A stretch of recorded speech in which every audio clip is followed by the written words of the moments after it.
A 24-year-old South African police constable, Austin Luciano Reynold, has been found guilty for the 2018 murder of a Nigerian, Ebuka Okoli, in Durban, KwaZulu-Natal.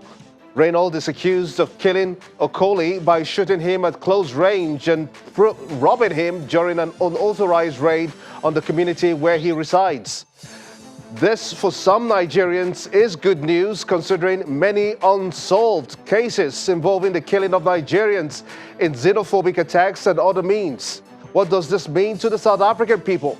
Will it serve as a deterrent or not? Data feeds are coming through in one place simultaneously on all our social media platforms, channelstv.com and on youtube.com/channelsweb. You can follow us right now on m.channelstv.com and on Facebook as well. We've got all our social media platforms covered. Be part of the show. Tweet at Gimba Umar CTV. Use the hashtag State of the Nation. Let's get your thoughts in. The Nigerian government says it has provided a bank guarantee of $200 million to a court in the United Kingdom.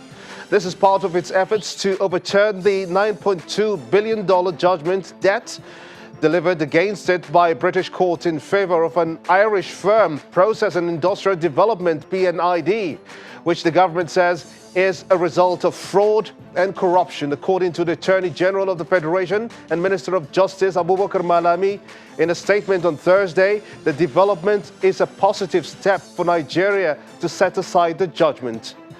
Now, former military President General Ibrahim Badamaasi Babangida, retired, has learned his voice against the hate speech bill, warning the sponsor of the bill not to try to muzzle Nigerians. He said that the bill is inimical to the growth of the country and does not support the ideals of a democratic society. Will we have an in-depth analysis on this controversial bill sponsored by Senate Deputy Chief Whip Sabi Abdullahi?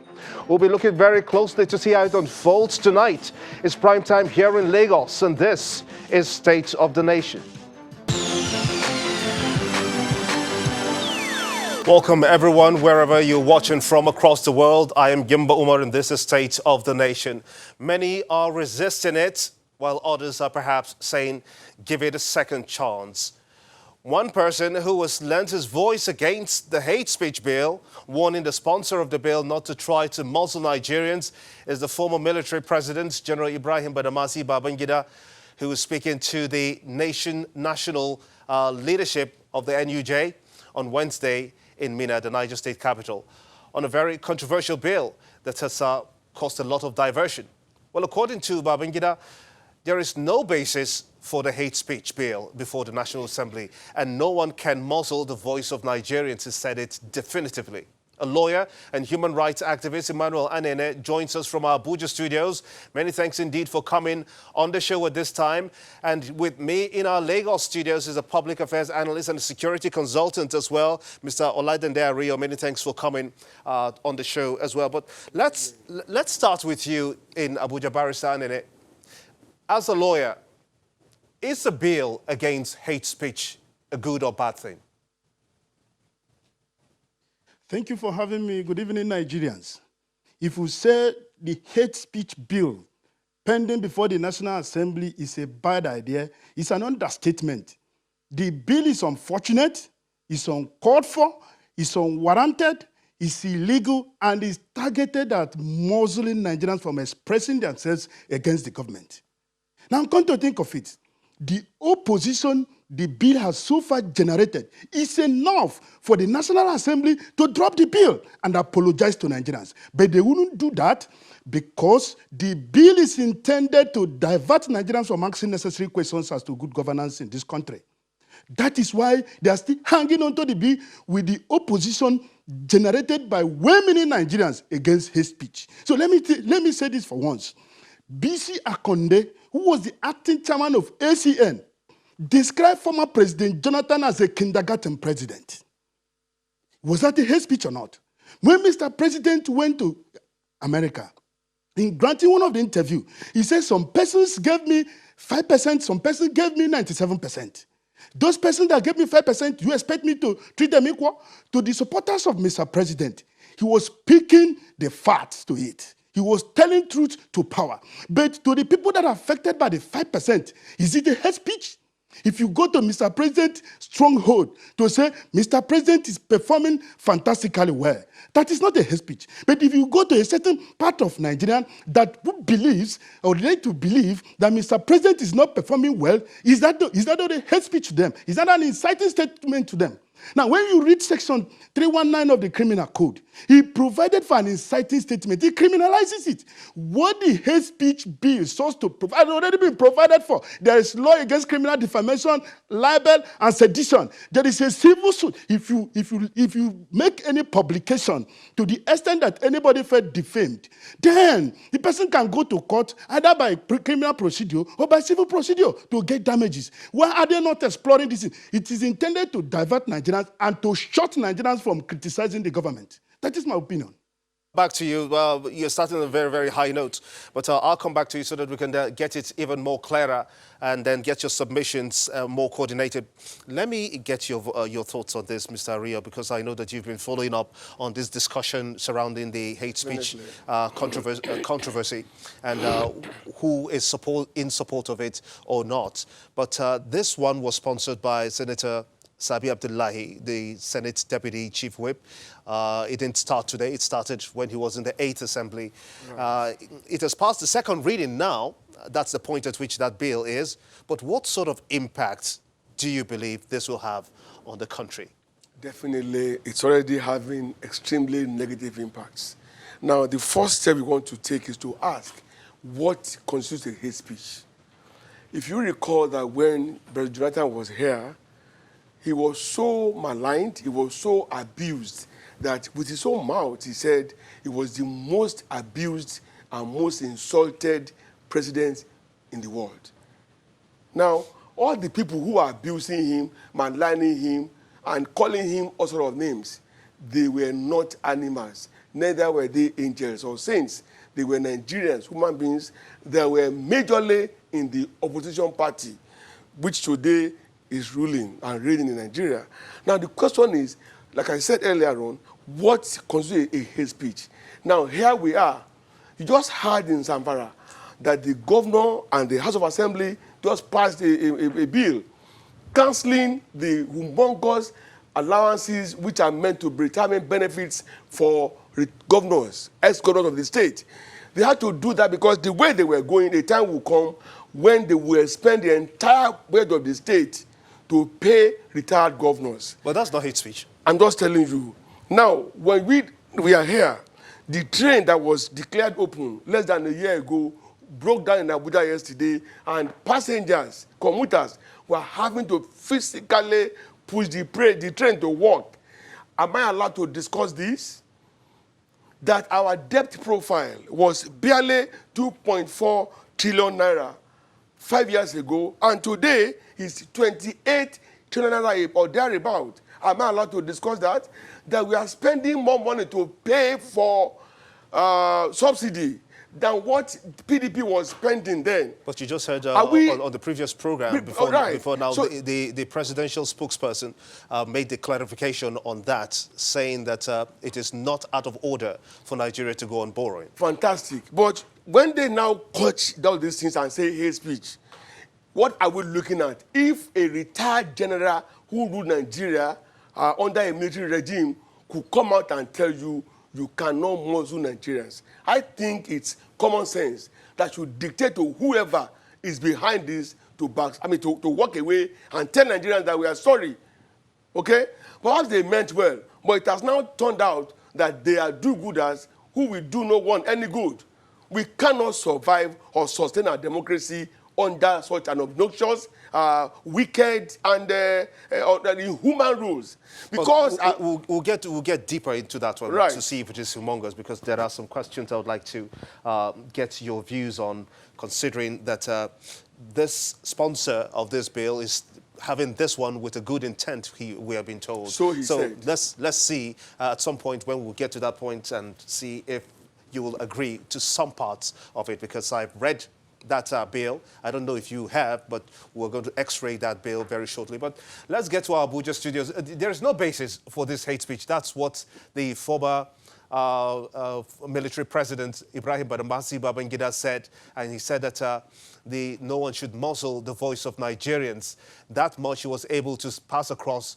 We got that information just moments ago. But give us a deeper understanding of the meaning of his quote.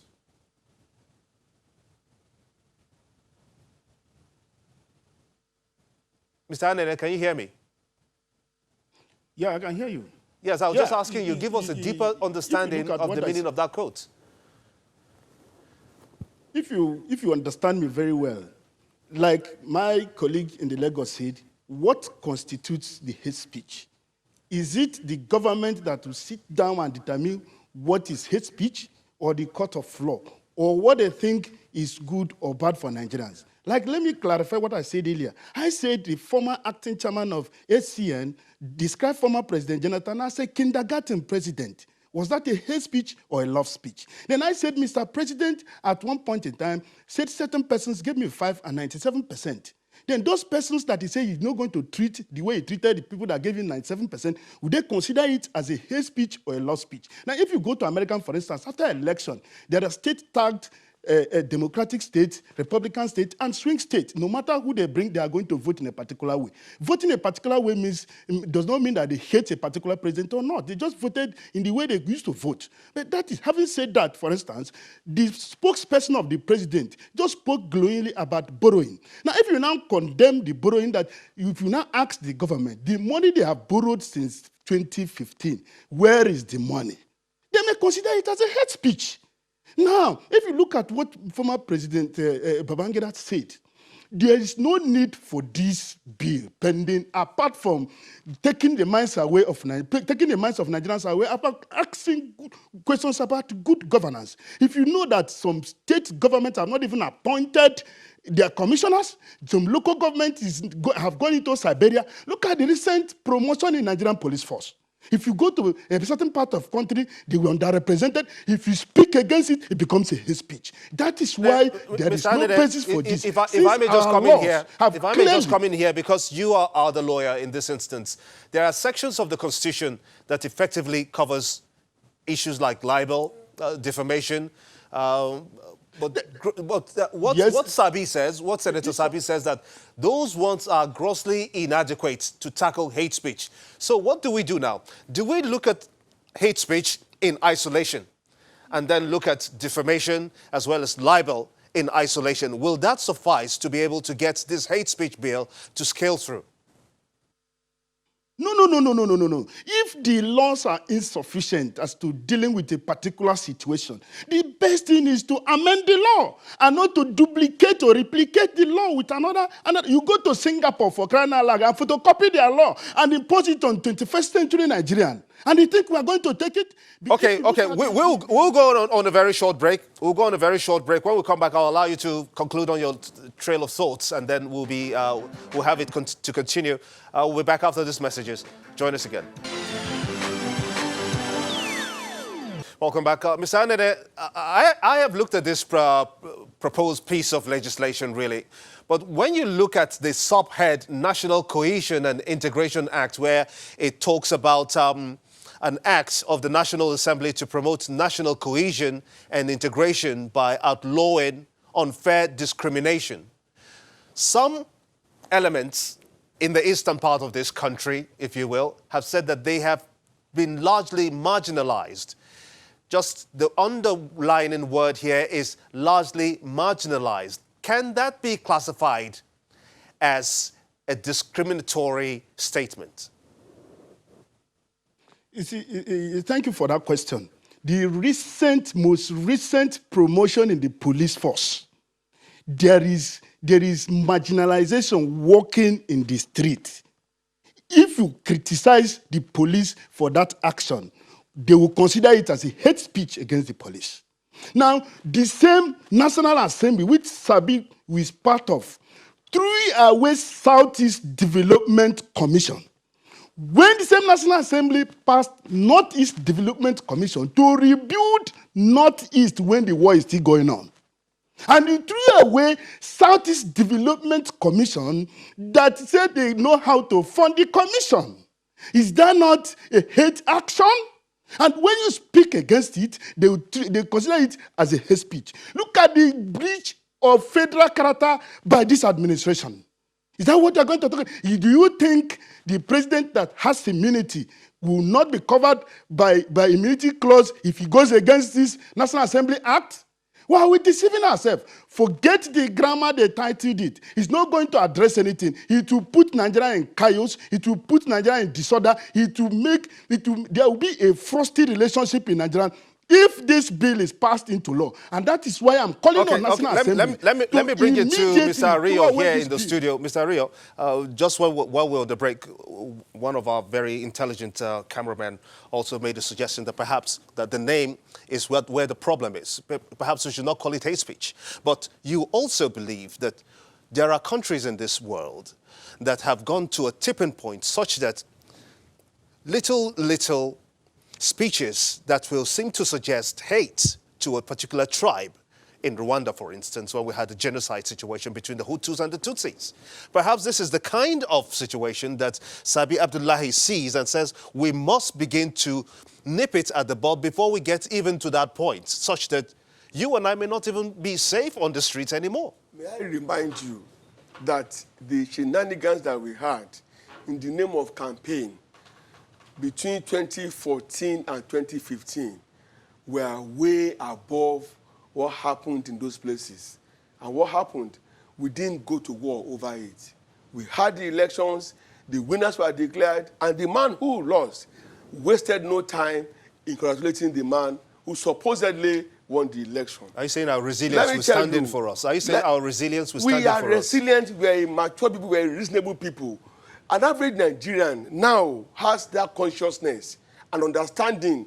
They have come to know their position in democracy as against the military rule, whereby you won't be anywhere and talk. If it was a military rule, tonight I have said enough to warrant being arrested and charged for hate speech. You must understand that. No matter what, the least people can have is the right to express themselves. I'm not a lawyer, but the Constitution guarantees the right to expression, freedom of expression, and of course, association. And remember, we had a time over these things. If these things should be allowed to go, it will have a round-robin effect, which of course will lead to uncommon and very universal security crisis. Because virtually, at my level, I have my supporters, okay? If you take me in and get me hanged for hate speech, they will remember that the president's wife once declared that Aso Rock Clinic, despite the humongous allocation of resources to the clinic, didn't have paracetamol when she needed it to treat one of her children. Now they will revolt. We already have issue of cultism by the sides. So if you take a cult leader, for instance, and then you get him hanged for hate speech, what do you think will happen? More cultist activities will go on. And of course, life will become increasingly unsafe in Nigeria. So how do we tackle the societal ills now? The lawyer, my brother in Abuja, was very specific. There are provisions in the law dealing with defamation of character, with slander, and related cases. Why, if we think they are not potent enough, why don't we review them and strengthen them? Why do we now have to come from an angle whereby everybody is beginning to feel unsafe?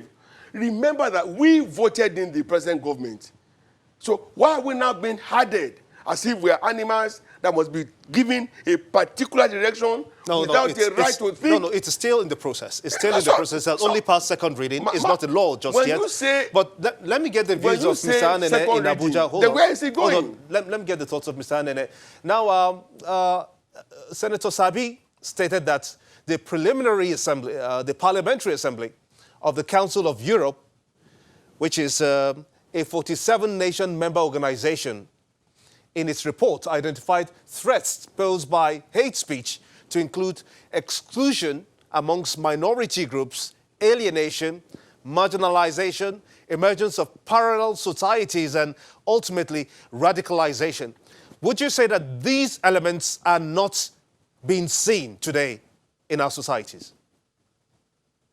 Yeah, thank you very much for that question. Senator Sabir is representing a particular senatorial district in Niger State. And he's elected by his people to make law for peace, order, and good governance. Go to Niger State where he comes from. That place is one of the worst states in Nigeria in terms of development, in terms of infrastructure. That is what Nigerians are crying for. National Assembly should pass law that will engage Nigerian unemployed youths to be productively engaged. They are not talking about that. He's quoting from Europe. The problems in Europe, is it the problem in Nigeria? We are underdeveloped country, and that is a developed country. What we are crying for in Nigeria is already freely given. What we are praying for in Nigeria is already freely given. So the circumstances and situation are not the same thing. We are crying for development. Look at the level of unemployment rate in Nigeria. It is alarming. And that's what I said. Nobody is talking about good governance again in this country. People are engaged. Go to Europe, he quoted. Europe has almost abolished death sentence for even capital offense. Now, when he is introducing, why didn't he go to Europe to copy the hate speech bill if it exists there? Why would he go to Singapore? Now, that's a good place to. Europe is moving away that's from a good place to let it rest. I must. Thank you so much indeed, lawyer and human rights activist Emmanuel Anene from our Abuja studios. Unfortunately, we don't have that much time anymore. Many thanks indeed for coming on the show. And of course, our public affairs analyst and security consultant, Mr. Oladende Ario. Many thanks indeed as well for talking to us on State of the Nation. And that's how the show has been today. Many thanks indeed for watching. I am Gimba Umar. Goodbye.